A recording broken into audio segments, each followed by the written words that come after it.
Quite a while ago, some years ago at the Savannah River National Laboratory here, we had some challenges involving the handling of tritium, a radioactive form of hydrogen.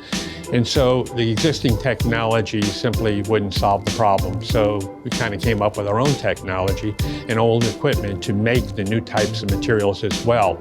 And what it involved was making tiny, tiny little glass bubbles whose diameter is roughly 1/3 the diameter of a human hair. The microspheres are glass, they are hollow inside, they can range from a few microns in diameter to 100 microns across, and the shells themselves are very thin, about 1 micron, which is about 10,000 angstroms thick. The unique feature that differentiates these microspheres from any others is the fact there's a process in glass science called phase-phase separation or spinel decomposition. We found a way through chemistry and physics of glasses to phase separate two different glass chemistries in that thin outer shell of only 1 micron, and then to orient that. Once you do that, you then can use thermal treatments and chemical treatments for stimulating it, making it larger, and then leaching it away. And when you do that, you're left with a network of little bitty holes, or I-20s, going into the microsphere that range in size from 100 to 1,000 angstroms. Since that time, we've been able to take those holes, we've been able to put things inside the microspheres, including gases, including liquids, and including solids as well. We even have ways to open and close the holes, or gate the holes as well, through certain types of processes that we've been able to develop.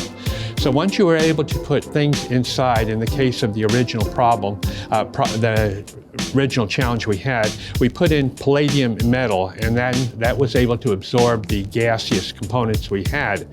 We've done that for some others as well, and we've also grown new kinds of nanostructures on the inside of the microspheres as well. Once you have the cargo inside, we have also developed ways of releasing it on demand.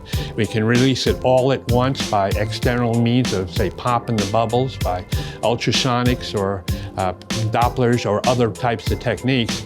And then we developed other types of coatings and all that go on the outside of the microspheres for medical purposes and cancer therapy, where we can then dissolve away them very slowly. And we've got as long as a 2-week delivery of the contents, very, very slow. And for tumors, for example, that could be very, very important. If you give a big dose to the tumor, it does a good job of killing the tumor, but it unfortunately kills other stuff around it. Too slow, it means you have to go in there too many times. That's not desirable. To have something that you can mix with other materials like hydrogels, put in the opening of a tumor, block the tumor, embolize it, cut off the blood supply, cut off the oxygens, and cut off other components.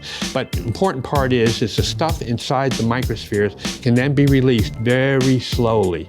And so we have out now to about 2 weeks. That's not enough time, but it's very exciting. And in our intellectual property and patents and all, we have focused on areas, especially pediatric cancers and leukemias and lymphomas.